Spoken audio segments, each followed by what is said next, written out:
Time now for an in-depth look at the market news this afternoon, and for that I'm joined on the line by Dr. Jun-sok, Professor of Economics at the Catholic University of Korea. Professor Young, thank you for coming on today.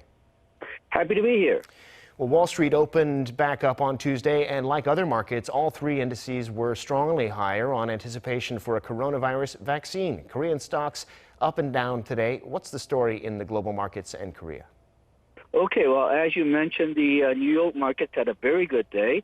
Though part of that is because, well, U.S. is moving on to normalization. And right now, even though some states are experiencing more coronavirus deaths, it seems to be moving about as well as could be expected at this point. There's no big second wave of coronavirus. So I think people are feeling more hopeful. And economic activity is, well, it's not exactly back to normal yet, but it's starting to get there.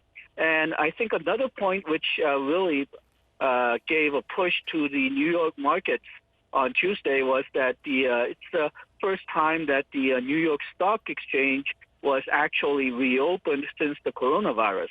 So now people can actually go to the stock exchange and do their trade in person. And I think that added a lot to the optimism that the traders are facing. So there might be a slight adjustment when the U.S. market starts today. The Asia market was mixed. China and Hong Kong fell. Nikkei rose a little bit. European markets are generally rising. They're trading right now. But there seems to be on the upward trend. KOSPI went up by 0.07%. KOSDAQ went down a little bit, 0.62%. And the interesting thing here is that individual purchases of stock seem to be rising today, but the institutional and foreign purchases of Korean stocks seem to have fallen. Well, it does seem like sentiment is improving in general among businesses and people, but things are still quite rough for Korea's manufacturers that depend on exports. How's the economy doing? What's your outlook in terms of a recovery? Okay, well, April was a terrible month for exports. It fell by 24.6%. May, it's still a very bad month, but in the first 10 days in May, exports had fallen by 46.3% compared to the same period last year.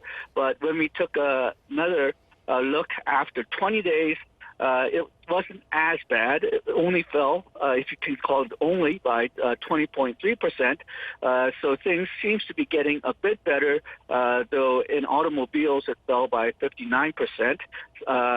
So we are still having a lot of problems.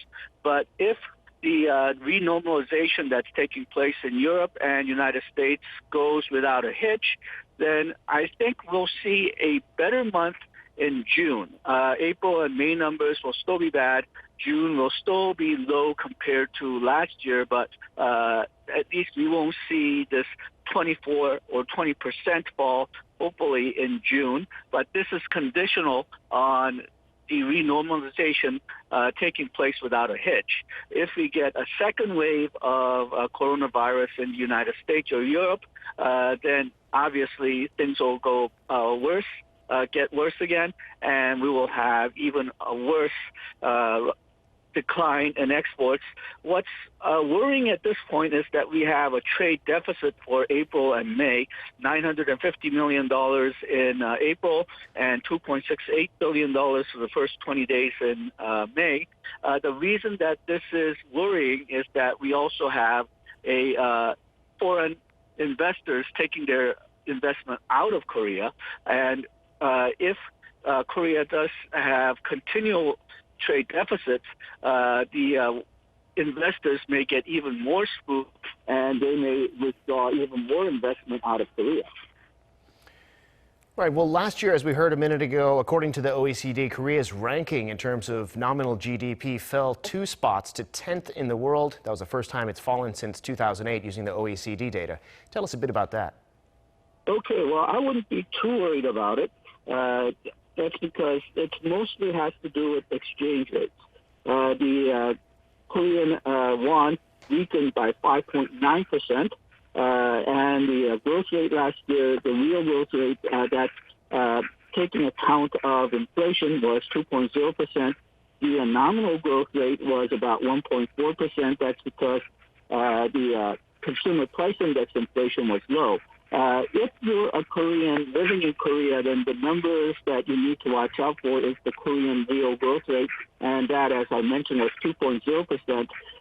So the income in that case rose for the most part.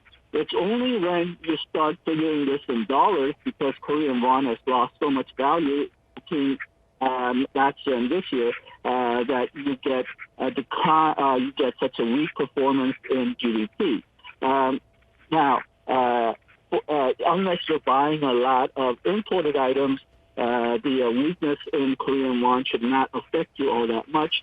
But rather, the crucial problem is that Korean growth rate was low last year, only 2.0% in real terms, and we need to grow more. But this year, because of the coronavirus, because of the global shutdown, we will probably be facing a negative growth rate, most likely, and that's not going to do us much good. We may, at the end of the year, actually rise in the ranking a little bit, but not because the Korean economy did well, but rather other economies did worse. Indeed, that's looking more and more like the case. All right, Professor Yang, we'll have to leave it there for now. Thanks so much for making time today. Thank you.